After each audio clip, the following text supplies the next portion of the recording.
Buenas tardes. La polémica generada en torno al aborto se resuelve si definimos una sola cuestión obviamente esencial.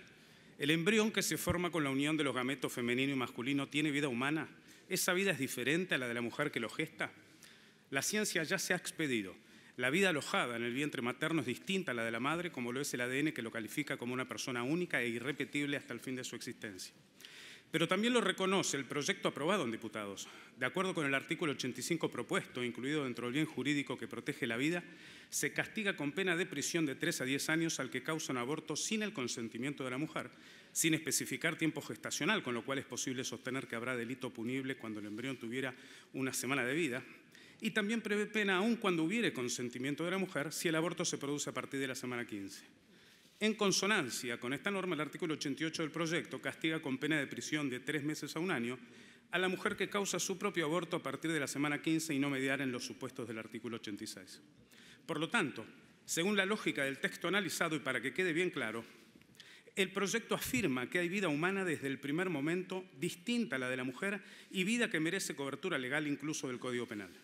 Sin embargo, el proyecto a la vez establece que la mujer puede legalmente suprimir esa vida, como dijimos, diferente a la suya, hasta la semana 14 inclusive.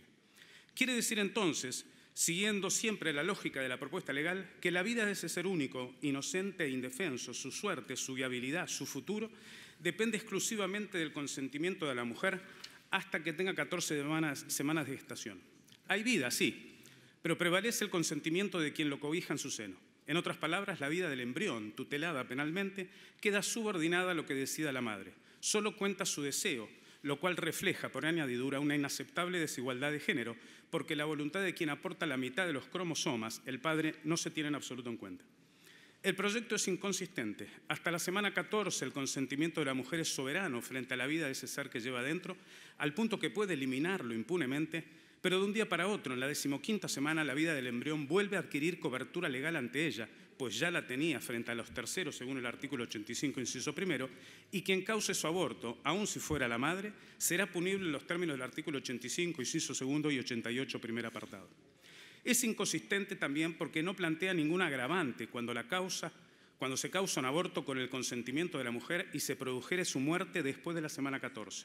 En otras palabras, el médico que provoque un aborto clandestino en el cual muera la mujer solo será castigado con una pena de 3 meses o 1 año y ni siquiera será inhabilitado. La vida humana, la vida de todos nosotros, nuestra vida, no puede depender solo del deseo de las mujeres embarazadas. Ya hemos señalado que al padre no se lo tiene en cuenta, ni tampoco comienza, como la ciencia y el propio proyecto lo reconoce, a partir de la semana 15. Hay vida desde el primer momento. Este Congreso no debería reconocerle a las mujeres, ni a los hombres, por supuesto, pero este proyecto solo hace foco en la mujer, el derecho de suprimir otra vida, que paradójicamente puede ser de otra mujer, a excepción, claro, de los supuestos de no punibilidad contemplados en el artículo 34 del Código Penal. Sin duda, la iniciativa desconoce el bloque constitucional en su totalidad, mas este abordaje será realizado por los especialistas en derecho constitucional convocados a este plenario. Solo voy a agregar que, siendo consecuentes con lo dicho hasta aquí, el delito de aborto, que consiste en suprimir una vida, en provocar la muerte del embrión, debe estar contemplado en el Código Penal, como lo está actualmente y como lo prevé incluso el proyecto aprobado en diputados. También debe ser delito punible si lo causa la propia mujer, porque no es posible asignar al consentimiento de la mujer, entendido como su preferencia, como su deseo, una mayor protección legal que la vida misma de una persona diferente a ella y por completo inocente.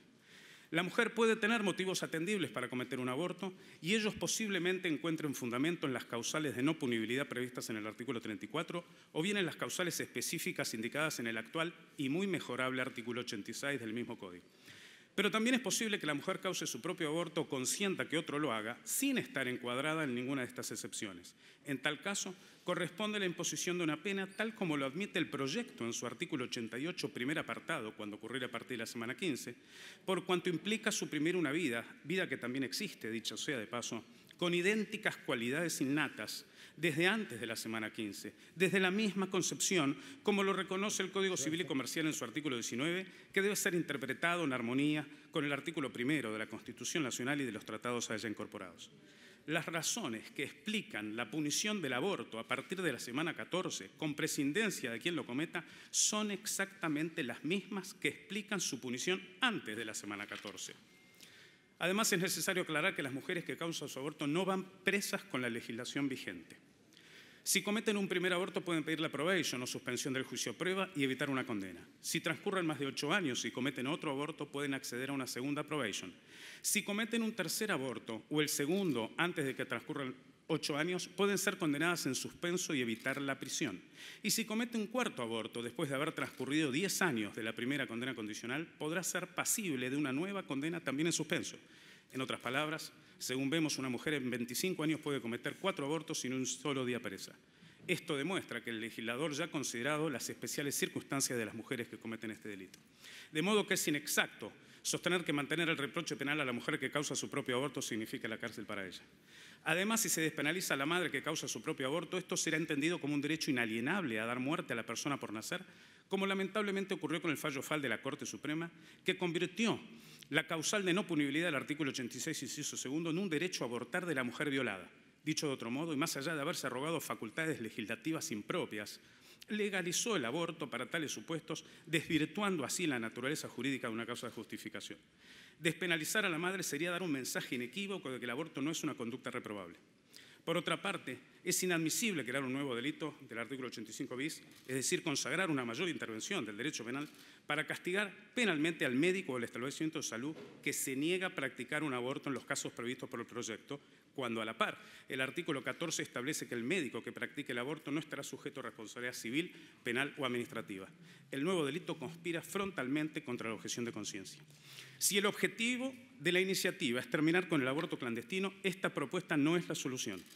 Es responsabilidad del Estado encontrar una solución que respete nuestro sistema constitucional. El aborto legal, señores senadores, no va a terminar con la falta de educación, ni con la pobreza, ni con las muertes maternas. En cuanto a las causales de no punibilidad del aborto, deberían acotarse las amplísimas causales del artículo 86 incluidas en la media sanción de diputados, que insólitamente comienza con la errada y desconocida fórmula «no es delito», y establecerse como única excepción la no punibilidad del aborto que se realiza con el fin de evitar un peligro para la vida o la salud de la madre, en tanto ese peligro no pueda ser evitado por otros medios. En torno al aborto proveniente de una violación, me permito concluir con una acertada reflexión del jurista Alberto Bianchi. ¿Qué es lo que el aborto borra de la violación y qué es lo que no borra? Si con el aborto la mujer pudiera borrar toda huella de la violación, es decir, olvidar por completo el momento como si no hubiera ocurrido, si pudiera restaurar completamente el daño físico y psíquico infligido, si el aborto borrara hasta la última huella de ese desgraciado suceso, no dudaría en considerar que el aborto es una solución que compensaría los derechos de la mujer violada con los de su futuro hijo. Pero sabemos perfectamente que el aborto borra de la violación únicamente al ser en gestación. No restaura ni el daño físico ni el psíquico que la mujer haya sufrido. Al contrario, agrega un sufrimiento más, el haber abortado. ¿Tiene sentido entonces el aborto?